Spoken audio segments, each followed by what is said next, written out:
নিত্যদিন প্রয়োজনীয় বাঁচার জন্য আমরা হরেক রকমের ডাল খেয়ে থাকি। এই হরেক রকমের ডালের মধ্যে খুবই সুস্বাদু এবং খুবই ইউনিক একটা ডাল হচ্ছে কচুর ফুলের ডাল। গ্রামগঞ্জে এখন বহুল প্রচলিত। অনেকেই আমরা এই কচুর ফুলের ডালটা সঠিকভাবে এবং সঠিক নিয়মে রান্না করতে জানি না। আসেন আজকে আমি কচুর ফুলের ডাল রান্না করব এবং ডিম দিয়ে রান্না করব, সেটা আপনাদের সাথে শেয়ার করব। কচুর ফুলের ডাল মাছ কিংবা ডিম দুটো দিয়েই রান্না করা যায়। আপনাদের যেটা যার পছন্দ সেটা সেভাবেই রান্না করতে পারেন। ফুলগুলোকে প্রথমে সুন্দর করে কেটে নেব। আমি গোল গোল করে কেটে নিচ্ছি। আমি একটা বটির সাহায্যে ভেতরের যে ফুলটা থাকে সেই ফুলটা ফেলে দিয়ে উপরের খোসাটাকে সুন্দর করে রাউন্ড করে কেটে নেব। আপনারা চাইলে যে কোনো সাইজের করে কেটে নিতে পারেন, কিন্তু আমি আমার মতো করে গোল গোল করে কেটে নিলাম। কেটে নেওয়ার পর সুন্দর করে পানি দিয়ে ধুয়ে তারপর এগুলোকে সিদ্ধ করতে বসিয়ে দেব। আমি এখানে দিয়েছি কিছুটা রসুন কুচি, কিছুটা মরিচ কুচি এবং সাথে দিয়েছি পেঁয়াজ। পরিমাণ মতো লবণ, হলুদ এবং মরিচের গুঁড়া, সাথে সামান্য পরিমাণ তেল এবং পানি দিয়ে সিদ্ধ করে নেব।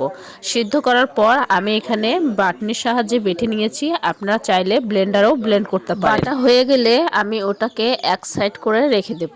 আমি ফুল রান্নার জন্য কড়াইতে দিয়েছি পেঁয়াজ কুচি, হালকা রসুন কুচি, সবগুলোকে আমি আলতো করে ভেজে নেব।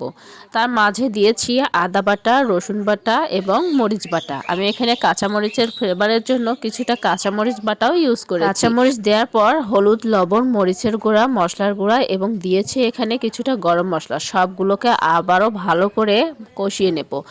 একদম তেল উপরে আসা পর্যন্ত ভালো করে কষিয়ে নেওয়ার পর ব্লেন্ড করে রাখা আমি কচুর যে পেস্টটা ছিল সেটা দিয়ে ভালো করে আবারও কষিয়ে নেব। কচুর ফুল আপনি যত ভালো করে কষাবেন মাশাআল্লাহ খেতে অতটাই ভালো লাগে। কষানো হয়ে গেলে আমি এখানে পরিমাণ মতো পানি দিয়ে দেব।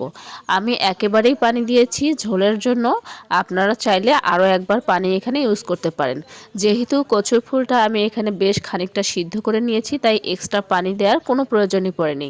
একবারে ঝোল দিলেও প্রবলেম হবে না। ঝোল এখানে দেওয়ার পর আমি কেটে রাখা, ভাজি করে রাখা ডিমগুলো এক এক করে এখানে দিয়ে দেওয়ার পর একটু নাড়াচাড়া দিয়ে ঢেকে দেব এবং হওয়ার কিছুক্ষণ আগে সামান্য পরিমাণে মশলার গুঁড়া দিয়ে নামিয়ে নেব।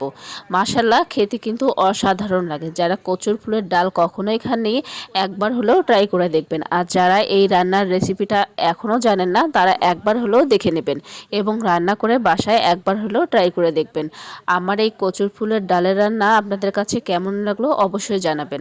যারা ইউটিউব চ্যানেল থেকে দেখছেন তারা অবশ্যই আমার ইউটিউব চ্যানেলটিকে সাবস্ক্রাইব করে দেবেন। আর যারা যারা টিকটক থেকে দেখছেন অবশ্যই লাইক, কমেন্ট এবং ফলো করে পাশে থাকবেন। এই ডাল রান্নার রেসিপিটা আপনাদের কাছে যদি ভালো লাগে অবশ্যই লাইক, কমেন্ট, শেয়ার করে পাশে থাকবেন। আজকের মতো বিদায় নিচ্ছি। সবাই ভালো থাকবেন, সুস্থ থাকবেন, আমাদের সকলের জন্য দোয়া করবেন। আমরা আপনাদের জন্য অন্তরের অন্তঃস্থল থেকে দোয়া এবং ভালোবাসা রইল। আল্লাহ হাফেজ।